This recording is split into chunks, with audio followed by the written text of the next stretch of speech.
This is Mirior. I'm back after a long absence from this game, playing my home faction, Sundered Lands. These days I'm running a sand arthropods mix. It's pretty fun. And you're about to see it in action against Braxzee, who's running full faction Savage Tundra, opening with a Crystal Dragon. I'm going second. I have both of my tardigrades revealed since I can't drop them both this turn. And indeed I am doing so, getting an early start to the early fonts. Tardigrades are a great first round champion. They are incredibly survivable, very hard to kill. Not that great offensively, although I do run my Sand Strikers, so they can be something of a threat. But they get out there, they get in fonts, they contest, they last forever. They give the rest of the deck time to get set up. Braxzee has 2 crystals out for its first deploys, the Crystal Dragon and the Crystal Elemental. This is my first game against the Crystal Dragon since I've been back, but I've run into the Elemental before. Passive champion, no attacks, just an aura, but big gets in the way, and Mirior makes it hard to kill with anything non-physical. It's another new champ to me, the Launch Facilitator. Looks like it does equip stuff, but it also only benefits other Yeti and Lonks, so not really synergistic with the Crystal Dragon. It's also not a GK, so it doesn't trigger the Crystal Dragon's nor gem abilities. We'll see what comes of that. Alright. He's moved into mid-font, I'm moving into the contest. Tardigrade can't quite make it this turn, so drop the Relic. It's probably better anyways, the Savage Tundra font bonus is nasty to things moving in.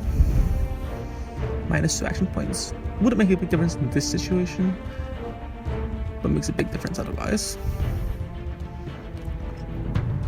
Drop the Sand Hunter to start get some range support, and sending the second tardigrade out towards the mid-font. One of the quirks of this map is that there's not a good way for land-based champions to get from the top and bottom font to the mid-font. They have to go out, back, around the shrine. So, tardigrade is off on its own battle. The Crystal Elemental down there has flying, it can hop wherever it wants to go. Alright, let's see. Not surprising, Gale Force pushed me into that Relic.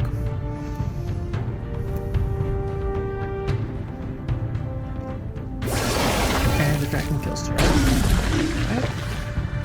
So I'll have to deal with that font bonus again, but Tardigrade can still get in there. It's not really about... His main purpose is just to sit in there and buy time. I'm not too worried about him taking the hit. That's not, like, as far as Gale Force goes, it's not a bad one for me. Second tardigrade can be in that side font next turn. First tardigrade just gonna sit there. There's that -2 action points. I'm dropping a Sandclaw on the side font to make sure the Elemental doesn't sneak in there. Sandclaw is very high damage when it's on sand. Sand Hunter can create a lot of sand. And I'm looking at Sand Spray. Am I using it? I'm recording this voice recording well after the game is actually played. This is a retrospective. Saving it's a Sand Spray, probably the right play. He only has 1 attack coming on the tardigrade, -3 damage there, not a big deal. The Crystal Dragon's not a hard hitter anyways. A second Crystal Dragon. Defending that side font. I'm okay with that. Wasn't expecting to get uncontested. The point of the tardigrade isn't to take the font, and this tardigrade is not going to win that fight one-on-one. The point of the tardigrade is to buy a lot of time, soak up, keep that Poxnora away from him, keep that Crystal Dragon busy. The 3 champs I have here, I'm pretty sure I can take his 3 champs.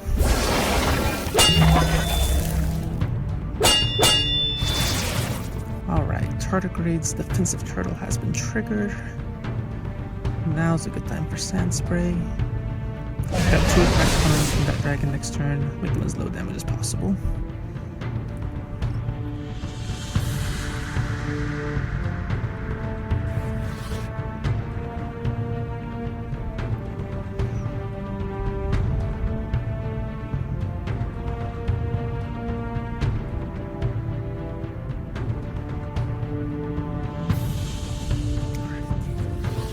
Sandclaw can't quite get in the range to start contributing this turn. I do run a lot of arthropods, which you haven't seen yet.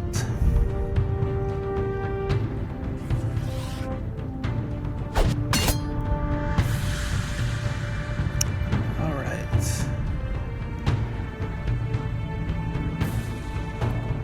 So let's see. Deciding what to kill first. Decided on the Since Tardigrade's going to try to get some damage from that elemental. Yep, going into the top. And what's a good backup champion? It has mirrored, and all the champs I can deploy right now, except for the Mirior, are non-physical attackers. Matriarch's not really a fighter. I'm thinking about it, but end up going with the Locust, who I think I had forgotten no longer has attack physical.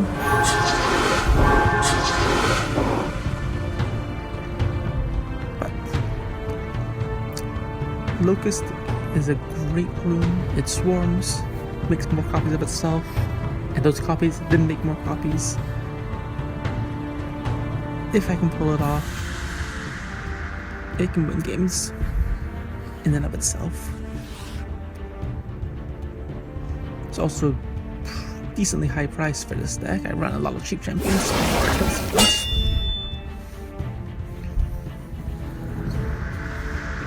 I can't get a kill off of it before it dies. That hurts a lot. But the elemental is vulnerable. It's right there next to a high damage Sandclaw. And there's an Orb of Frostfall. Try to negate out the Sand Striker, but going around, I am running Sand Striker on the Sandclaw as well. This game is really showing off the sand side of this deck. You can see from the runes I haven't played, it's got a lot of bug support as well. I'm not really sure what Braxzee's overall game plan of his deck is though. Several crystals, no actual decay to trigger the origin ability. They're not sharing their abilities.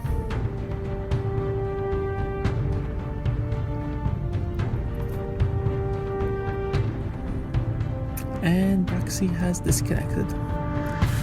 One of the benefits of recording these voiceovers after the game, so that I can tell you with confidence he is coming back. But we have some time, so I can start talking about myself. Like I said, my name is Mirior. I've been playing this game since shortly before the Skeezy Rebellion expansion came out, which I think is in the first year or second year of the game's history. Played it pretty consistently for about 5 years, have been away from it for about 5 years. Came back last month, having an excellent time, delighted to see the game still survive. Very impressed with the community for still existing. And I'm happy to get back into recording videos. There are some old videos of mine from around 2012, you can find them on YouTube, look up my name in Poxnora.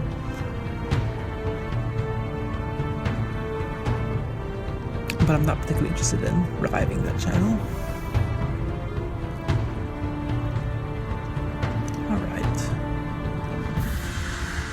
Meanwhile, past me is doing math, calculating, trying to figure out, can I kill that crystal elemental this turn with the Locust. Once I can get one Locust kill, it makes the next one much easier.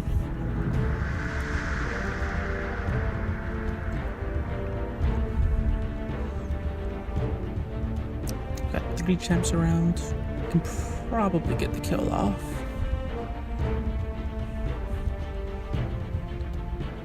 But I want to make sure that I'm doing the math right. I've got spells to support with, Tornado is revealed, and I can hit 2 champs with it. It's enough to make it worthwhile, especially if it enables a locust kill. I have Quickening, I have Benediction, all of the power turn tricks Descended Lance excels at.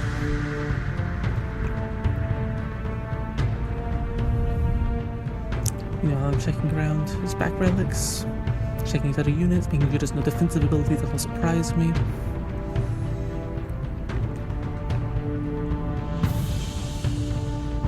Ice Shards, of course, an old rune that I'm very familiar with, but I don't know if it's changed in the time I've been away. It's my first real Frost deck I've been against since coming back.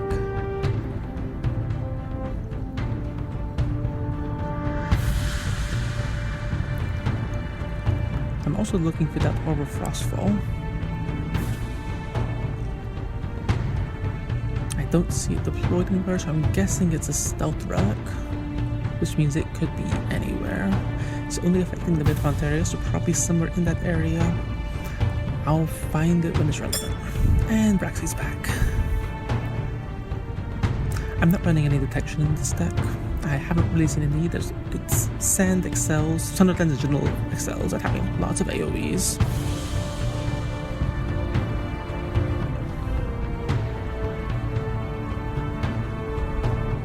I also don't run Shatter. And my only relicate is that Tornado spell you can see revealed. In general, my playstyle is one that focuses more on countering through gameplay rather than countering through attacks. Alright, what power turn am I pulling off? War Banner, get some survivability down, get 100 damage. So I decide I won't need the Draconic Benediction or Quickening.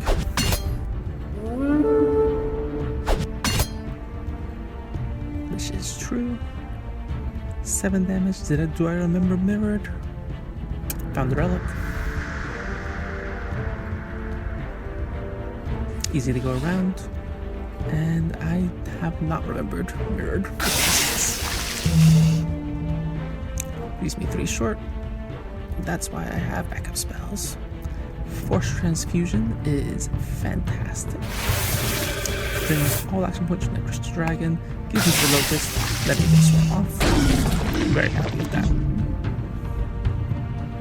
Sand Hunter still has 2 attacks. Start lowering the Crystal Dragon.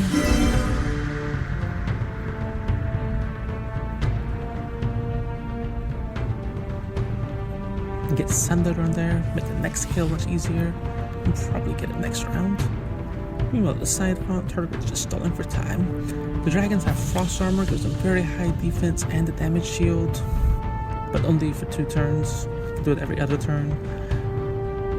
I've looked at it, it's not worth attacking you while it gets that up.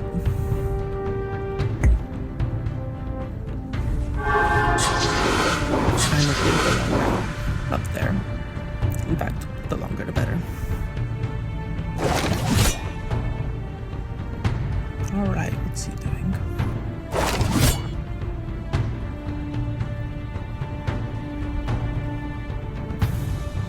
Putting out a Chill Shard and giving it Catalyst Psychic. It's interesting.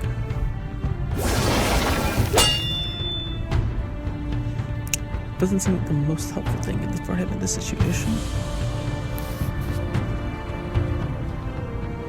He should be focusing on how to keep the dragon alive, not how to punish me for hitting it.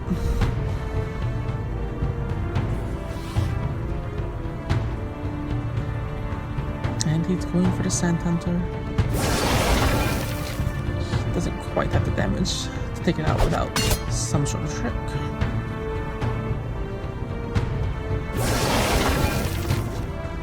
Armor up. Alright. My turn again. I can get a second kill off. That's probably game. Alright. Original Locust. He has your armor up, but I'm going to go right through it. Original Locust is putting out a Locust Cowl, lowering the defense. Attacking the Sand Hunter first for more Sunder, and because that Catalyst is going to take out the Sand Hunter.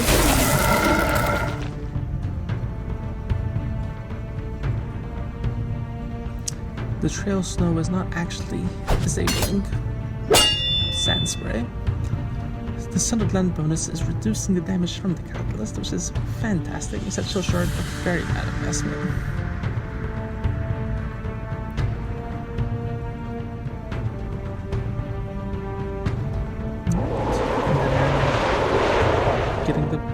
Using AoEs to get the hit points down, where they in the Locust range. Could have attacked against the Tardigrade, but that would have been a kill. I got that kill up with the Tardigrade. Locust moves in.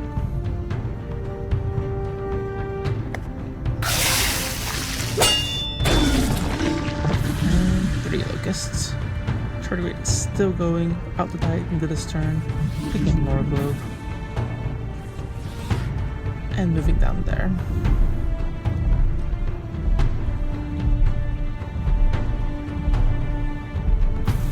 Almost forgot to attack this Tardigrade. I do want to be hitting him during the turns that Frost Armor is down. And I've got the spare Nora.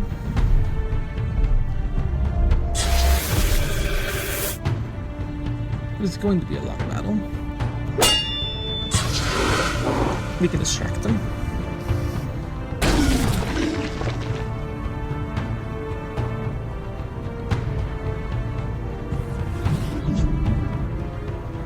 Alright, longs to top. 40 hit points. It's not in a position to survive against 3 Locusts. He's trying to prioritize taking out Jasper. That is not the fight that he's losing at the moment.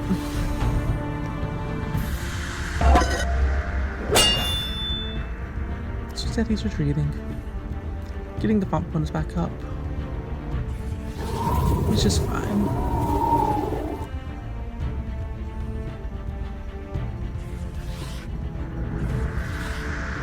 Sandclaw moving in.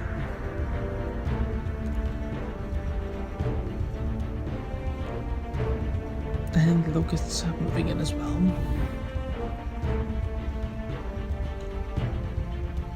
Spreading them out a bit so I don't lose all 3 at once.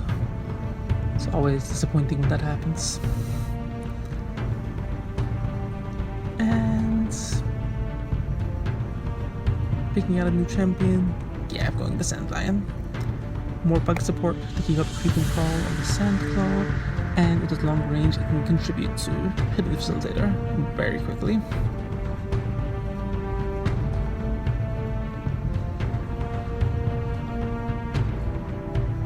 Meanwhile, armor's up, I'm just up, and there's the game. Hope you enjoyed watching.